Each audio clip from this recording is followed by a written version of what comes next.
संत शिरोमणि आचार्य गुरुवर श्री विद्यासागर जी महाराज की जय। और हम योग प्रणेता पूज्य गुरुवर श्री प्रणम्य सागर जी महाराज की जय। ओम अरहम नमः। श्री तत्वाद सूत्र के शंका समाधान सत्र में आप सभी का स्वागत है। आज पूज्य श्री के द्वारा आपकी की गई शंकाओं का समाधान किया जाएगा। यदि आप भी अपनी शंकाएं भेजना चाहते हैं तो विजिट कीजिए ttv.arham.yoga और हमारे शंका समाधान फॉर्म को फिल कीजिए। सत्र संबंधी शंकाओं का समाधान स्वयं पूज्य श्री करेंगे। इस कक्षा की सभी जानकारियां जानने के लिए आप हमारी वेबसाइट ttv.arham.yoga को विजिट कर सकते हैं। आप हमारे व्हाट्सएप ग्रुप भी ज्वाइन कर सकते हैं cut.ly/तत्वाद पर। इस कार्यक्रम के प्रसारण में पुण्याचक बनकर आप धर्म प्रभावना कर सकते हैं और पुण्यार्जन भी कर सकते हैं। आप टीम अरहम को 9810436940 पर संपर्क कर सकते हैं। चलिए पूज्य गुरुवर के चरणों में चलते हैं। जागृति जी जैन गाजियाबाद से पूछ रही हैं, मुनिश्री नमोस्तु गुरुदेव, मनोवर्गना केवल द्रव्य मन को ही बनती है या द्रव्य मन के अवलंबन से जो विचार उत्पन्न हुए हैं वो भी मनोवर्गना से बनते हैं? जैसे शब्द भाषा वर्गना से बनते हैं, क्या वैसे ही विचार मनोवर्गना से बनते हैं क्या? कृपया समाधान। द्रव्य मन और भाव मन दोनों के कार्य अलग अलग होते हैं। द्रव्य मन से हम द्रव्य मनोवर्गणाओं का आलंबन करके वह द्रव्य मन की जो रचना है उसकी पुष्टि करते हैं, और भाव मन जो होता है वह ज्ञानात्मक होता है, विचारात्मक होता है। यद्यपि उस पर भी पुद्गल का प्रभाव पड़ता है लेकिन फिर भी उसके लिए द्रव्य मनोवर्गणाओं का आलंबन नहीं लेना पड़ता। मनोवर्गणाओं के आलंबन से द्रव्य मन में ही प्रवृत्ति होती है। भाव मन का कार्य उस नौइंद्रिय आवरण कर्म के क्षयोपशम से उत्पन्न ज्ञान की परिणति है, जिसके माध्यम से स्मृति या विचार आदि को ग्रहण करने की क्षमता आती है। तो द्रव्य मनोवर्गणाओं के माध्यम से द्रव्य मन का कार्य होता है, भाव मन का कार्य वैचारिक परिणति है। ऐसा अंतर समझना चाहिए। नमोस्तु मुनिषी। मुनिषी डॉक्टर अनिल कुमार सागर से पूछ रहे हैं, नमोस्तु गुरुदेव, भवनवासी व्यंतर एवं ज्योतिषी देवों की लेश्या के बारे में आपने सूत्र जी की व्याख्या करते समय पीत लेश्या के बारे में बतलाया था, किंतु अभ्यास पेपर में कृष्ण, नील, कापोत एवं पीत चारों लेश्याओं को सही माना है। कृपया समझें। जब आप लोग कभी पढ़ते होंगे, अभ्यास आपको कराया जाता होगा, तो उस समय पर भवनवासी आदि देवों में मुख्य रूप से पीतलेश्या का ही वर्णन किया जाता है। कृष्ण, नील, कापोत लेश्या का वर्णन भी आपने कभी सुन लिया, वो भी होती हैं। आदि तस त्रिषु पीतांत लेश्या, जब आप ये सूत्र पढ़ेंगे तो उसमें ये वर्णन मिलेगा। तो उसका आपको भाव बताया था कि ये तीनों लेश्याएं सिद्धांत ग्रंथों के अनुसार यह कहा जाता है कि यह भवनवासी आदि देवों में होती तो हैं, लेकिन ये लेश्याएं केवल अपर्याप्त अवस्था में ही वहाँ पर कही गई हैं। तो अपर्याप्त अवस्था भवनवासी आदि देवों की जब उनका जन्म होता है तो उस समय पर एक अंतर्मुहूर्त के लिए होती है। उस समय पर उनकी वह तीनों अशुभ लेश्याएं हो सकती हैं। बाद में जो है जीवन पर्यंत तक उनकी शुभ लेश्या होती है। ऐसी धारणा बना करके हम चारों लेश्याओं को भी और एक लेश्या को भी अच्छे ढंग से समझ सकते हैं। नमोस्तु मुनिषी। मुनिषी वंदना जी जैन सतना से पूछ रही हैं, नमोस्तु भगवान, उद्वेग एवं उद्विग्नता का क्या अर्थ समझें? उल्कापात, तारों का टूटना क्या है? नमोस्तु। उद्वेग तो मन की एक ऐसी परिणति है जिसके कारण से वह धर्म कार्यों के प्रति आदर न करे और जो सम्माननीय चीज़ें हैं, आदरणीय चीज़ें हैं, उनका अनादर करने लग जाए, इसको उद्वेग कहते हैं। इस उद्वेग के कारण से उसे संसार में होने वाली चीज़ें अच्छी लगती हैं और तत्व की चीज़ें उसे अच्छी नहीं लगती हैं। इसको उद्विग्नता या उद्वेग कहते हैं, एक ही बात है। रही बात उल्कापात की, तारा टूटने की, सो ये उल्कापात होता तो है, लेकिन उल्कापात अलग चीज़ है और ताराएं टूटना अलग चीज़ है। ताराएं कभी भी टूटती नहीं हैं, जो तारे जितने हैं उनकी संख्या उतनी ही बनी रहती है। अगर तारे टूटने लग जाएं तो धीरे धीरे करके आकाश शून्य हो जाएगा, तारे कुछ भी नहीं बचेंगे। तो बहुत सारी बातें जो हम विज्ञान से सुनते हैं, उन बातों में बहुत ज़्यादा तथ्य नहीं होते हैं, सत्य नहीं होते हैं, लेकिन वो हमारी धारणा में बातें बैठ जाती हैं। तो तारों का कभी भी टूटना नहीं होता। तारे जो होते हैं वो शाश्वत होते हैं, वो विमान होते हैं और वह अपनी स्थिति में हमेशा बने रहते हैं। ये अनादि निधन ये व्यवस्थाएं होती हैं। किंतु फिर भी हमें कुछ गिरता हुआ दिखता है या कुछ उल्कापात जो होता है वो अलग चीज़ है। वो एक अग्नि का पात है, अग्नि का कोई खंड वो जो गिरता है उसका नाम उल्कापात कहलाता है। अग्नि गिरना, बिजली गिरना अलग चीज होती है और उल्कापात अलग चीज होती है। बिजली एक अलग चीज है और कोई भी वातावरण में अग्नि का निर्मित हो जाना और अग्नि का खंड वो किसी की चीज के ऊपर गिर जाना ये संभव है, क्योंकि वातावरण में बहुत सारे रसायन होते हैं और उनकी प्रक्रिया से कोई भी चीजें निर्मित होकर के हमें ऊपर से गिरती हुई दिखाई दे सकती हैं, दे जाती हैं। उसका मतलब हमें तारों का गिरना नहीं समझना चाहिए। उल्कापात होता है वो अलग चीज है। नमोस्तु मुनिषी। मुनिषी अर्पिता जी थांडला से पूछ रही हैं, नमोस्तु गुरुदेव, जैसे अनंत काल की निगोद से जैन कुल तक के मनुष्य पर्याय की यात्रा जीव अपने पुरुषार्थ और उपादान से करता है, लेकिन वर्तमान भव में जैन कुल में जन्म लेने के बाद और उपादान जागृत होने से पहले ही जीव की हत्या मरण हो जाए, तो क्या उसके आदि अनादि काल के पुरुषार्थ से अर्जित जैन संस्कार मृत्यु के साथ इसी भव में चले जाते हैं या आगे जीव के साथ रहते हैं? अब जब उसने जो भी अर्जित किया है वो अपने पुरुषार्थ से, अपने उपादान से अर्जित किया है, तो अगर उसका मनुष्य कुल में जन्म हुआ, जैन कुल में जन्म हुआ और उसका अगर मरण भी हो गया, तो ये भी उसका ही अपना उपादान था। अपनी ही जो है उसके पुरुषार्थ की कमी थी कि उसने पूरी आयु प्राप्त नहीं की, या जो आयु थी वो निराबाध नहीं थी, उसमें भी बाधा उत्पन्न हो गई। इस तरह की उस जीव के ये पुरुषार्थ की कमी मानी जाती है। और जब जीव अपनी इच्छा से खुद आत्महत्या आदि नहीं करता है और किसी दूसरों के कारण से ऐसा घात हो जाता है, तो उसे आगे भी मनुष्य बनने का मौका मिलता है और आगे भी उसे पुरुषार्थ करने के लिए योग्यता प्राप्त होती है, ऐसा समझना। नमोस्तु मुनिषी। मुनिषी शकुंतला जी धर्मपुरी से पूछ रही हैं, वस्तु स्वरूप को भूला हुआ प्राणी स्वर्गों में जाकर अनेक सुविधाओं के बीच में रहकर भी दुखी रहता है, लेकिन वस्तु तत्व का ज्ञायक प्राणी नरकों में अनेक दुविधाओं के बीच में रहकर भी सुखी रहता है। मुनिषी, आपके प्रवचन सुनते समय 100% तत्व की बात सही लगती है, लेकिन घर जाते हैं वह राग द्वेष की आग की लपेट में विस्मृत हो जाती है। मुनिषी, घर में रहकर हम ऐसा क्या करें कि वस्तु स्वरूप को ना भूलें? तो समाधान की। अब वस्तु स्वरूप का ज्ञायक और वस्तु स्वरूप को भूलने वाला, ये जो आप भाषा प्रयोग कर रहे हैं, ये थोड़ी सी भाषा एकांतवाद की ओर झुकने वाली भाषा है। वस्तु स्वरूप का ज्ञायक, नारकी जीव वस्तु स्वरूप का ज्ञायक बना रहता है, इसलिए वो नरकों में भी सुखी रहता है, ये आपकी गलत धारणा है। नरकों में रहने वाले नारकी दुखी ही रहते हैं, चाहे वो मिथ्या दृष्टि हो चाहे वो सम्यक दृष्टि हो।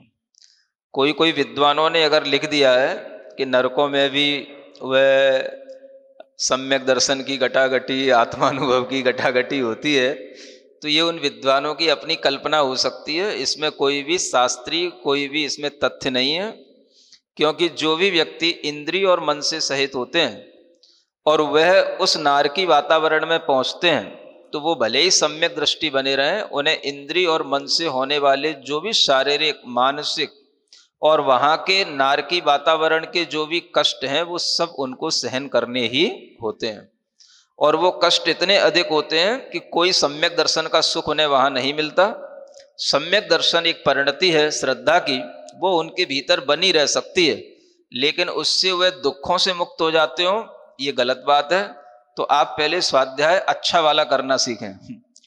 ये नरकों में ज्ञायक स्वभाव वाला ये स्वाध्याय जो है ये आपके लिए हितकारी नहीं है।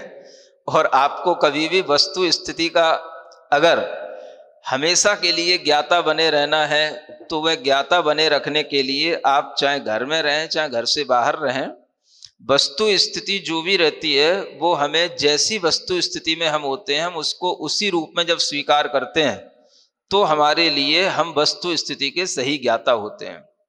घर की स्थिति जैसी है उसको आप वैसे ही स्वीकार करें। राग द्वेष घर में नहीं है, वस्तु स्थिति की तो ज्ञायक की बात कर रहे हो, राग द्वेष कहाँ होते हैं? घर में होते हैं। ये कौन सा वस्तु स्थिति का आपका निर्णय है? राग द्वेष तो अपनी आत्मा में होते हैं। तो राग द्वेष घर में नहीं होते, राग द्वेष हमारी आत्मा में उत्पन्न होते हैं। ये वस्तु स्थिति आपको पता होनी चाहिए। ये तो पता नहीं है, नरकों की और स्वर्गों की वस्तु स्थिति की बात कर रहे हैं। तो आपका सारा श्रद्धान सही तरीके का होना चाहिए। घर में जाते हुए भी राग द्वेष के बीच में रहते हुए भी हमें ध्यान रहना चाहिए कि ये राग द्वेष के कारण तो हैं, लेकिन हमारे अंदर ये राग द्वेष उत्पन्न कर दें ये कोई जरूरी नहीं है। ये आपकी तटस्थता होनी चाहिए, ये आपकी वस्तु स्थिति के प्रति एक स्वभाव का ऐसा दृढ़ श्रद्धान होना चाहिए कि आप घर में पहुंच करके भी अपने आप को राग द्वेष के भावों से बचा करके रख पाएं। ये अगर आप कर पाते हैं तो कहा जाएगा कि आप वस्तु स्थिति को सही ढंग से जानने वाले हैं। इसलिए जैसी भी वस्तु स्थिति घर की है उसे वैसा ही माने, और ये माने कि ये हमारे लिए कोई राग द्वेष उत्पन्न करने वाले नहीं है। हमारे परिणाम अगर इनसे जुड़ेंगे और हम अगर मोह करेंगे तो राग द्वेष उत्पन्न होगा। ऐसा सोच करके आप वस्तु स्थिति घर की जैसी है उसको वैसा ही स्वीकार कर लेंगे तो आपके राग द्वेष में कमी हो जाएगी और यही आपके लिए हितकारी होगा। नमोस्तु मुनिषी। मुनिषी अर्पिता जी थांडला से पूछ रही हैं, नमोस्तु गुरुदेव, क्या हम ऐसा बोल सकते हैं कि एक बार सम्यक दर्शन प्राप्त करने के बाद जीव नियम से मोक्ष जाता है, भले एक क्षयोपशम सम्यक दर्शन भी क्यों ना हो? समय जीव के परिणाम के अनुसार न्यूनतम अंतर्मुहूर्त से लेकर अधिकतम अर्ध परावर्तन काल हो सकता है। ये बात तो सत्य है कि एक बार जो जीव सम्यक दर्शन प्राप्त कर लेता है वह जीव नियम से मोक्ष को प्राप्त करता है। वह सम्यक दर्शन कोई सा भी हो, अगर क्षयोपशम सम्यक दर्शन है निरंतर बना रहेगा तो जल्दी मोक्ष प्राप्त कर लेगा, अगर वह भी छोड़ देगा तो भी मोक्ष तो उसको होगा ही। तो मोक्ष की नियामकता सम्यक दर्शन प्राप्त होने पर हो जाती है, ये हमें निश्चित रूप से मान करके चलना चाहिए। नमोस्तु मुनिषी। शशि जी जैन मेरठ से पूछ रहे हैं, गुरुदेव नमोस्तु, क्या चंद्रमा एक इंद्रिय जीव है? नमोस्तु। क्या चंद्रमा एक इंद्रिय जीव है? प्रश्न तो अच्छा है, समझने लायक है, सबको समझना भी चाहिए। एक इंद्रिय जीव जो होते हैं वो कौन कौन से जीव होते हैं? बोलो। पृथ्वी का एक, जल का एक, अग्नि का एक, वायु का एक और वनस्पति का एक। अब अगर आपको किसी भी चीज में एक इंद्रिय की सिद्धि करनी है तो आपको सूत्र के अनुसार चलना चाहिए, और अगर वह सूत्र में वो चीज घटित हो जाए तो एक इंद्रिय जीव की सिद्धि हो जाएगी। तो चंद्रमा के जो विमान होते हैं वो कौन से कायक हैं? प्रश्न करने वालों से अगर हम पूछें तो क्या उत्तर दे पाएंगे? चंद्रमा के विमान कौन से कायक हैं? बोलो। वह पृथ्वी कायक हैं। अगर आपको ये ज्ञात है कि चंद्रमा के विमान कैसे हैं? पृथ्वी कायक हैं, तो पृथ्वी कायक जीवों में, पृथ्वी कायक में मतलब ही होता है कि उसमें एक इंद्रिय जीवों का वास होता है। तो इसलिए चंद्रमा अपने आप में एक इंद्रिय नहीं है, लेकिन चंद्रमा के जो विमान हैं उनमें एक इंद्रिय जीवों की उत्पत्ति होती है, ये हमें मानना चाहिए और यही हमारे लिए धारणा का विषय होना चाहिए। नमोस्तु महर्षि। मुनिषि उषा जी जैन बांसवाड़ा से पूछ रही हैं, नमोस्तु गुरुदेव, मेरी जिज्ञासा यह है कि राजा श्रेणिक ने जब 7वें नरक की आयु का बंद किया और फिर कर्मों की स्थिति घटाकर पहले नरक में उत्पन्न हुए, तो यह प्रायोग्य लब्धि के द्वारा कर्मों की स्थिति कम हुई है क्या? नहीं, इसमें प्रायोगिक लब्धि का कोई रोल नहीं होता। आयु को कम करना उस जीव के सम्यक दर्शन के परिणामों से उत्पन्न विशुद्धि के माध्यम से हो जाता है। प्रायोगिक लब्धि तो जब मिथ्या दृष्टि जीव सम्यक दर्शन प्राप्त करेगा तब होगी। ये तो जो है सम्यक दर्शन की प्राप्ति के परिणाम, उसके अंदर बिना सम्यक दर्शन की प्राप्ति के भी, जैसे कि उपसम सम्यक दर्शन नहीं हो रहा है तो भी क्षयोपसम सम्यक दर्शन से हो जाएगा। तो इस तरह के परिणामों से या क्षायिक सम्यक दर्शन के परिणाम होते हैं, तो उन परिणामों में प्रायोग्य लब्धि का कोई रोल नहीं है।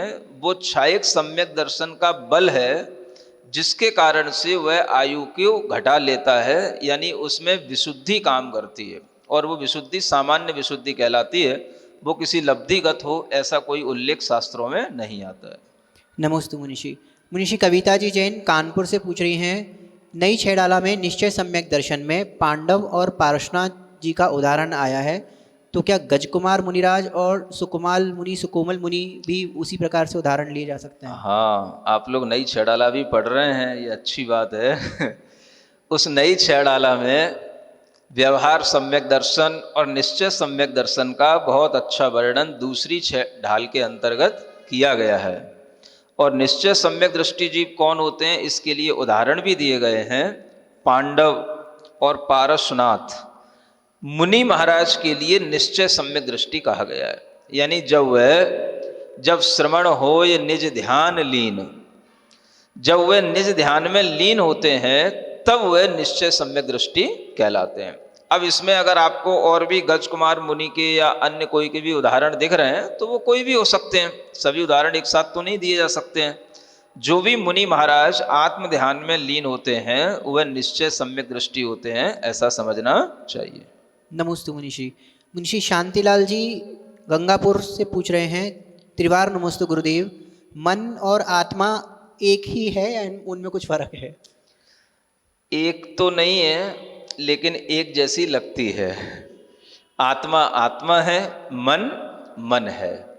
मन जो होता है वह एक तरह से आत्मा का एक फंक्शन है जो काम करता है, तो मन के लिए इंफॉर्मेशन पहुंचाता भी है और मन के अंदर जो नॉलेज आती है वो आत्मा के थ्रू आती है।